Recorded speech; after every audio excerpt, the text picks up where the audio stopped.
sa Papa Dudut Stories, ikaw ay hindi nag-iisa.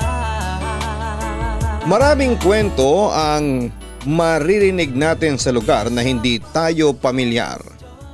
Mga kwento na madalas ay akala natin ay hindi nangyayari sa totoong buhay, hanggang sa tayo mismo ang makaranas nito. Mga karanasan na kailanman ay hindi natin makakalimutan. Dear Papa Dudut, itago niyo na lamang po ako sa pangalang Gia. 29 years old at nakatira dito sa Batangas. Hindi talaga nakukumpleto ang araw ko kapag hindi ako nakakaparinig ng inyong YouTube channel. Ginagawa ko na nga itong pampatulog ko sa gabi.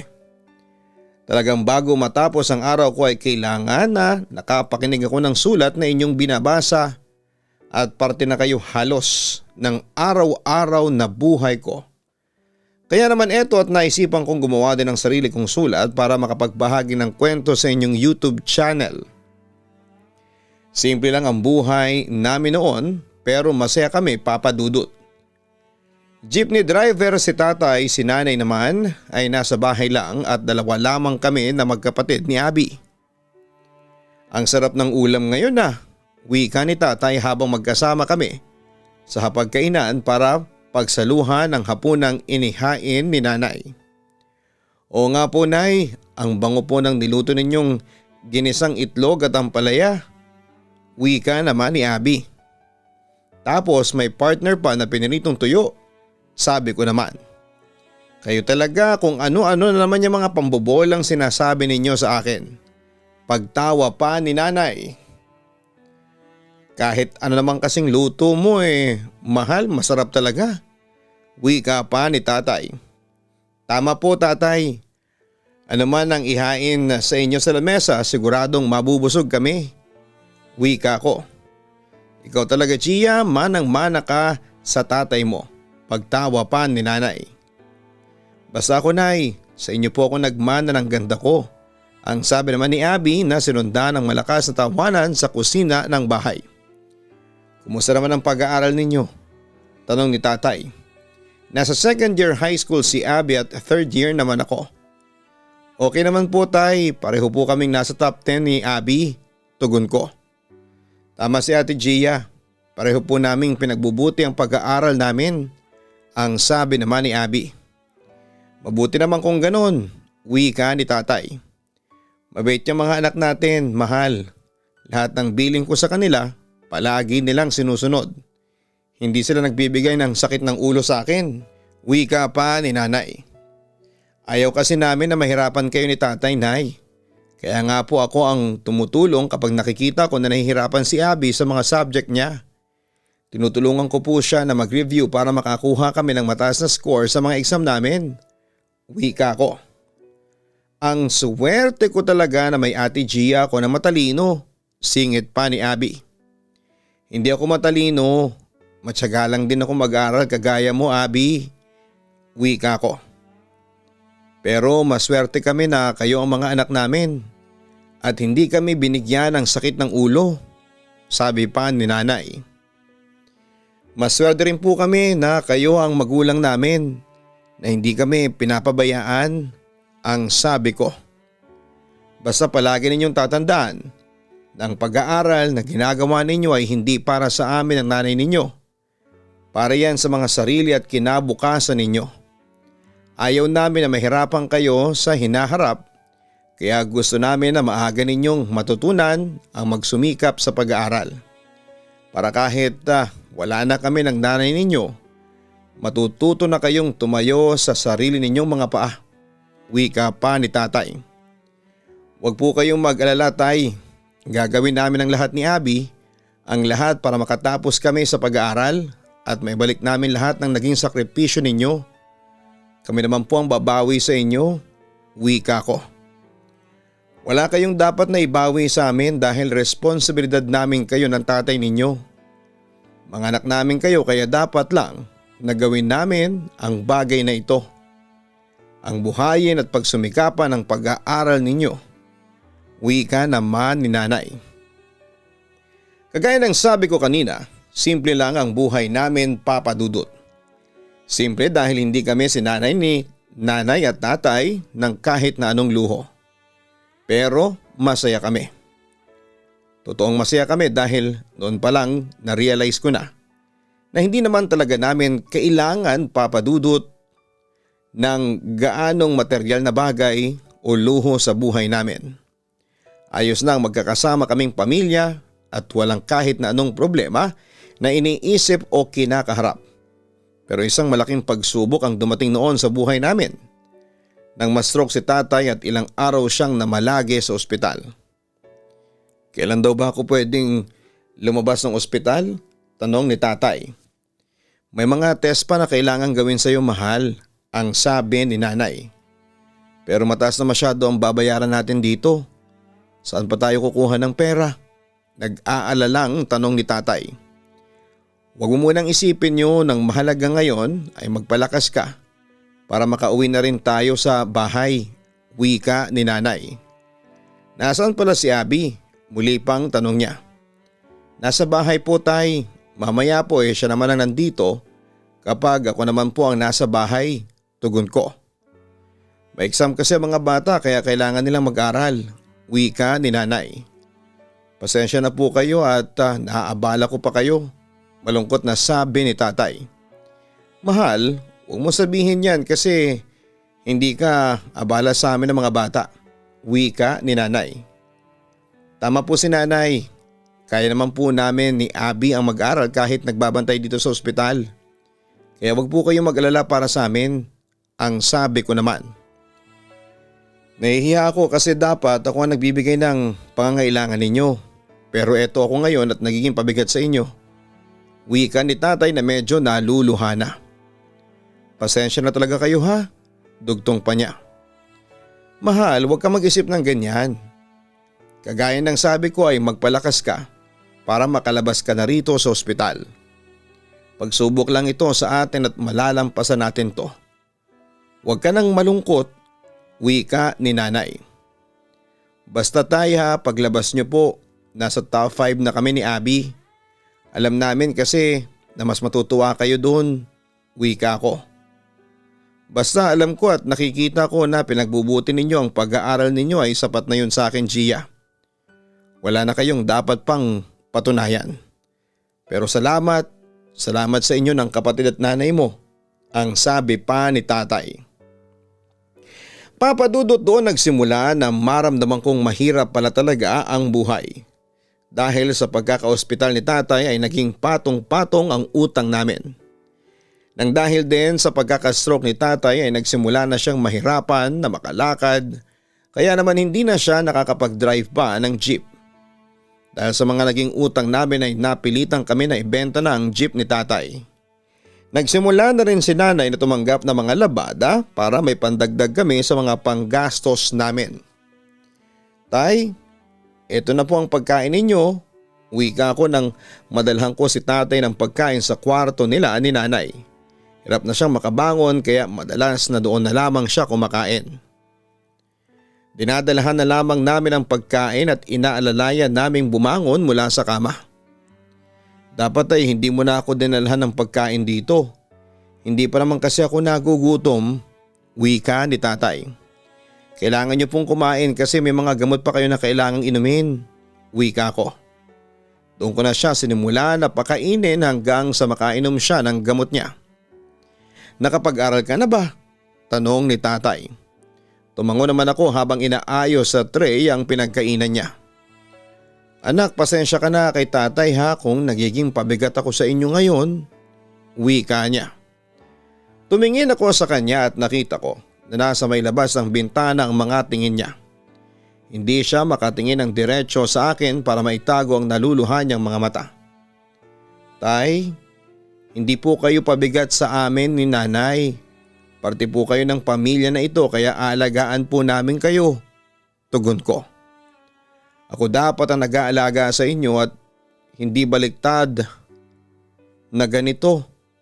Pero eto ako ngayon at pabigat na sa pamilya. Wika pa niya na napakalungkot ng boses. Minsan iniisip ko na sana'y namatay na lang ako para hindi na kayo nahihirapan sa akin ng ganito. Wika pa niya. Tay, wag po kayong magsalita ng ganyan. Mas lalo kaming mahihirapan ni nanay kapag nawala kayo sa amin. Wika ko naman. Ayoko lang kasi na patuloy pa akong maging pabigat sa inyo. Ayoko na patuloy na inaalagaan at inaasikaso ninyo. Wika niya bago tuluyang naiyak. Napaluha na lamang din ako noon, Papa Dudut. Wala na kasi akong ibang masabi pa sa kanya. Ramdam ko ang bigat ng dibdib niya ng mga oras na yon. Hindi sanay si tatay na wala siyang trabaho. Dahil responsable siyang padre de pamilya. Ang gusto niya lang ay maibigay ang mga pangangailangan namin ng pamilya niya. Pero nang mga panahon na yon, wala na siyang ibang magawa. Dahil sa pagiging mahina ng kanyang mga binti. At nang makagraduate ako ng high school ay doon ako nagdesisyon na hindi na magpatuloy sa pag-aaral. Anak, ayokong huminto ka sa pag-aaral mo. Wika ni tatay nang sabihin ko sa kanila ni nanay ang plano ko. 1 taon lang naman po ang sabi ko. 1 taon tapos tatamarin ka ng mag-aral. Sabi pa ni tatay. Hindi po tay, sisikapin ko po na muling makabalik sa pag-aaral. Tutulong lang po ako sa mga gastusin dito sa bahay. Pati na rin po sa pag-aaral ni Abby. Magiging graduating na po siya kaya malaki na rin ang magiging gastos para sa kanya. Wika ko. May nakita naman na po ako na pwede kong pasukan na trabaho. Ang sabi ko pa. Saan naman anak? Tanong pa ni nanay. Kina Tita Minerva po. Mamasukan po akong kasambahay doon. Wika ko pa. Doon ka magtatrabaho napakasama ng ugali ng pinsang ko na yun. Wika pa ni tatay. Pansamantalang naman po. Nagkita po kasi kami sa palengke noong nakaraang linggo. Nagtatanong siya kung may kakilala raw ba ako na pwedeng mamasukan sa kanya na kasambahay. Kaya naisipan ko na isuggest po ang sarili ko at sumang-ayon naman po siya. Kesa raw kumuha pa siya ng hindi niya kilala. Wika ko. Pero masama talaga ang ugali ng pinsang ko na yon. Kaya nga siguro hindi binigyan ng anak yon kasi masama ang ugali. Hindi marunong tumulong sa mga ibang kamag-anak namin na nangangailangan ng tulong.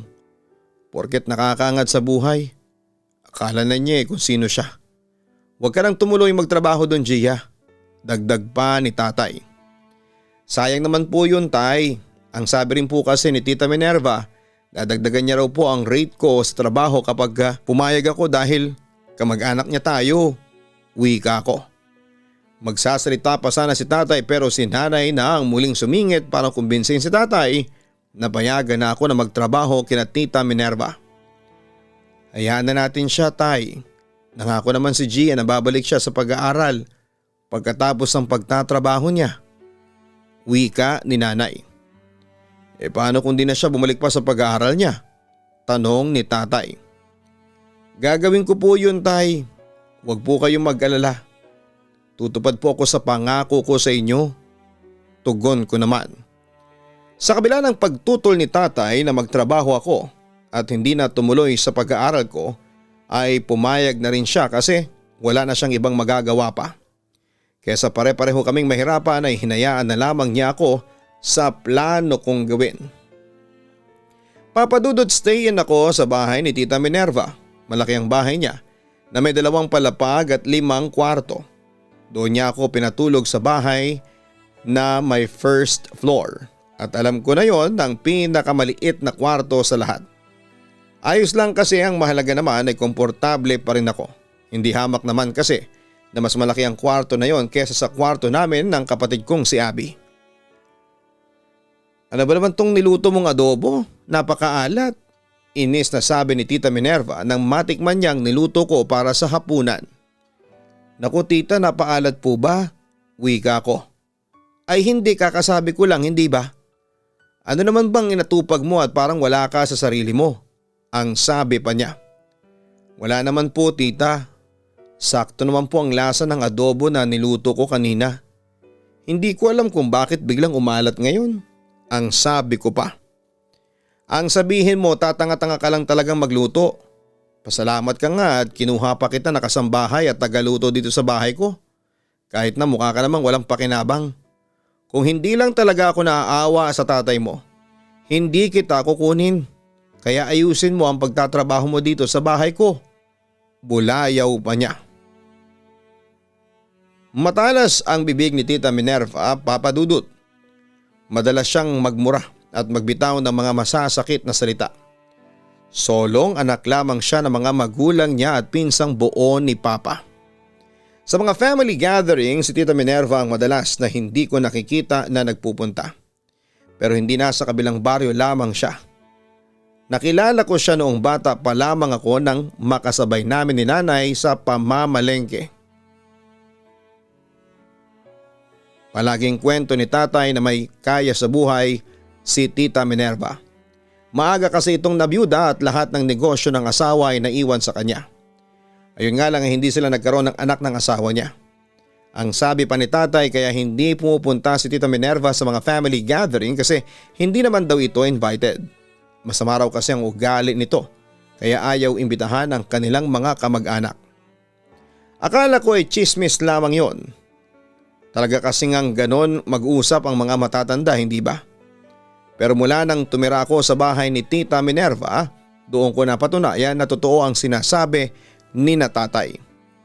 Napapitlag ako nang biglang bumagsak ang flower vase mula sa lalagyanan nito. Nang malingunan ko yun ay nakita ko ang pusa ni Tita Minerva na biglang tumakbo papasok ng kusina. Hahabulin ko sana ang pusa nang bigla namang pumasok sa sala si Tita Minerva. Ano yan? Anong ingay yun? Pagalit na sigaw ni Tita Minerva. Nanlaki ang mga mata niya nang makita ang nabasag na flower vase. Ano naman ba yung ginawa mo, Gia? Malakas na paghampas niya sa akin. Tita, wala po akong kasalanan. Si Juno po yung may gawa niyan, yung pusa ninyo. Wika ko. At sisisihin mo pa talaga ang pusa ko? Halika nga ditong babae ka. Kailangan mo talagang maturuan ng leksyon. Sigaw ni Tita Minerva kasunod ang paghatak sa mga damit ko at paghampas sa braso. Aray tita, tama na po. Aray, nasasaktan na po ako. Sigaw ko. Masasaktan ka talaga para magtanda kang babae ka. Wala ka nang ibang ginawa kung hindi ang bigyan ako ng sakit ng ulo at sirain ang mga gamit ko dito.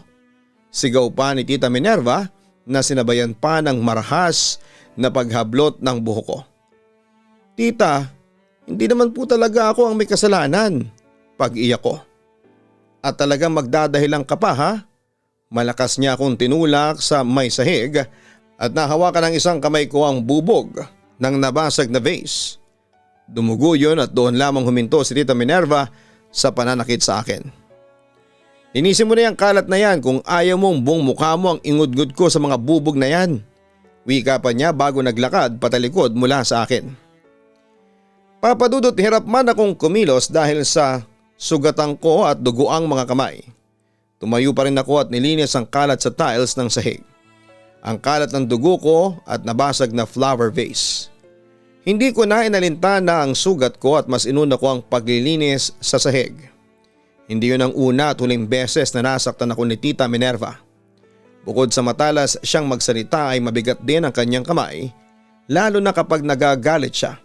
Mabilis pa namang uminit ang ulo niya kaya mabilis niya rin akong nasasaktan. Dumating ang point na halos araw-araw na niya akong nasisigawan at namumura. Lahat ng iyon ay palagi kong tinitiis. Buti at nakakatagal ka sa bruha mong tita. Wika ng kapitbahay naming si Andrea. Kasambahay din siya sa bahay na tinitirhan niya. Oo wala akong choice. Kailangan kong tumagal para sa pamilya ko. Wika ko naman. May pasakan na naman sa braso mo. Pansin niya. Mawawala rin naman ang mga yan. Ang mahalaga ay sumisweldo ako para may maibigay ako sa pamilya ko. Tugon ko naman. Isang beses sa isang buwan ay umuwi ako sa bahay namin, Papa Dudut. Napansin kaagad nila ang pangangayayat ko. Siyempre ang sabi ko ay namamahay lamang siguro ako, kaya ganon. Tinatrato ka ba ng maayos ng tita mo? Tanong ni tatay. Opo, mabait po siya sa akin. Tugon ko. Mabuti naman kung ganon. Kasi kapag nalaman ko na hindi kanya tinatrato ng maayos, Ako talagang makakaharap niya, ang sabi pa ni tatay. Huwag po kayong mag-alala. Mabait po si Tita Minerva at palagi niya po akong kinekwentuhan tungkol sa inyo. Wika ko. Ano namang mga kinekwento niya?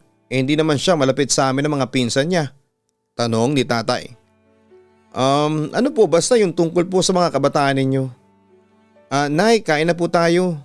Nagugutom na po kasi ako at namiss ko rin po talaga ang luto ninyo. Pag-iiba ko ng topic namin. Papadudod tayo kung malaman ng mga magulang ko ang sitwasyon ko noon sa bahay ni Tita Minerva. Ayoko magalit sila sa taong nagbigay ng trabaho sa akin at ayoko mawala ng trabaho. Kaya naman lahat ng pananakot noon ay tiniis ko na lamang para lamang sa pamilya ko. 1 taon na ako nagtatrabaho pero walang pagbabago sa pagtrato sa akin ni Tita Minerva. Ikaw talagang babae ka? Hindi mo na naman inayos ang paglalaba mo. Nasira na naman ang kulay ng damit ko nang dahil sa iyo. Sigaw ni Tita Minerva habang mahigpit na nakasabunod sa buhok ko. Tita, sorry po. Hindi ko naman po alam na humahawa ang kulay ng isang damit ninyo. Pag-iyak ko dahil nasasaktan na ako sa pagkakasabunot niya sa buhok ko. Hindi mo alam? Ang tanga-tanga mo talaga. Kahit kailan ay hindi ka talaga marunong magtanda. Sigaw pa niya na lumalabas na ang ugat sa mukha at leeg niya. Magsasalita pa sana ako nang bigla na niyang ilublob ang mukha ko sa palangganang may tubig at sabon. Pilit ako nagpumiglas pero masyadong malakas at malaki ang kanyang kamay para sa patpating katulad ko. Akala ko nga ay tuluyan na akong mamamatay nang bigla na lamang may humila sa buhok ko. Anak, ayos ka lang ba? Nanay, gulat at hindi makapaniwalang wika ko nang mamulatan ng mga mata ko ang mukha ni nanay. Hindi siya sumagot sa akin at sinugod si Tita Minerva na nakadapa sa sahig. Walang iya ka? Anong karapatan mo na saktan ng anak ko? Napakakapal ng mukha mong hayop ka. Sigaw ni nanay habang pinaghahampas at sinabunutan si Tita Minerva. Nay, tama na po. Pag-awat ko sa nanay ko at ilang saglit pa bago siya nagawang ilayo mula sa tita ko. Bagay lang yan sa anak mo kasi tatanga-tanga siya. Sigaw ni Tita Minerva. Kahit kailan talaga napakasama ng ugali mo. Sigaw ni nanay. Lumayas na kayo rito bago ko pa kayo pabarangay. Sigaw ni Tita Minerva. Lalayas talaga kami dito kahit na hindi mo sabihin. At ikaw, alam ko na may araw rin yung kasamaan mo. Yung kasamaan ng ugali mo. Babalik din lahat sa iyo ng ginagawa mong pananakit sa anak ko. Pagbabanta pa ni nanay. Nang araw din na yon ay umalis na kami sa bahay ni Tita Minerva at kailanman ay hindi na bumalik pa. Nang makauwi naman kami sa bahay ay doon ko inamin sa mga magulang ko ang matagal ng pananakit na ginagawa sa akin ng amo ko. Naiyak na rin noon sina tatay at nanay pero humingi ako ng tawad kasi nagsinungaling ako sa kanila. Ang sabi nila ay hindi ko dapat tiniis ang kasamaan ng ugali ng tita ko. Pero wala mas nangibabaw sa akin ang pagmamahal ko sa pamilya ko. Kaya naman nagawa ko yon. 1 buwan ang nakalipas. Nabalitaan namin na nasunog ang bahay ni Tita Minerva. Naisip ko na karma rin yon. Siguro ay dahil sa ginawa niya sa akin. Mula noon ay nagsimula na akong mag part-time job habang nag-aaral at sa awa naman ng Diyos ay nakapagtapos naman ako sa pag-aaral. Kung meron man na maiiwan na aral itong sulat ko, siguro yon ay magpakatatag tayo sa gitna ng mga pagsubok. Huwag nating susukuan ang mga pangarap natin pati na rin ang ating pamilya dahil darating ang panahon na magtatagumpay din lahat ng bagay na pinagsumikapan natin. Hanggang dito na lamang po ang sulat ko. Lubos na gumagalang, Gia.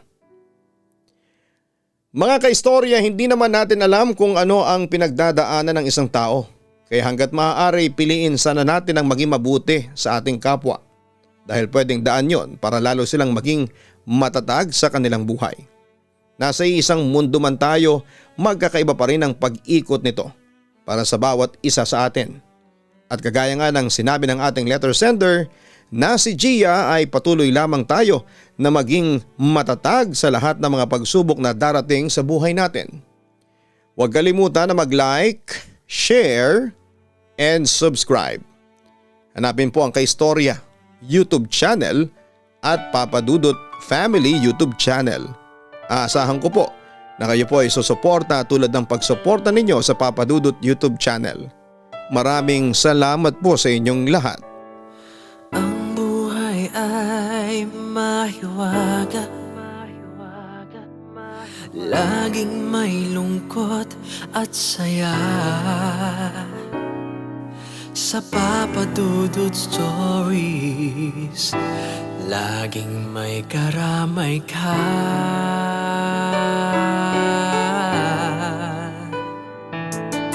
Mga problemang kaibigan, dito ay pakikinggan ka. Sa Papa Dudut Stories, kami ay iyong kasama. Dito sa Papa Dudut Stories, ikaw ay hindi nag-iisa.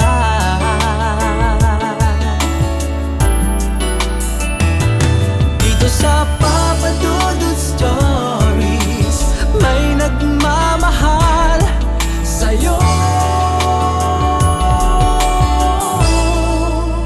Papa Dudut Stories, Papa Dudut Stories.